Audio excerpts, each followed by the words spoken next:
Tiger ভক্তদের বড় সুখবর, অভিজ্ঞ ওপেনার তামিম ইকবাল আবারও ফিরছেন মাঠে ক্রিকেটে।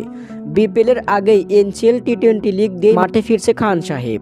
কয়েকদিন আগেই এনসিএল টি-20 টুর্নামেন্টের সময়সূচি ও ভেন্যুর তালিকা নির্ধারণ করেছে বিসিবি।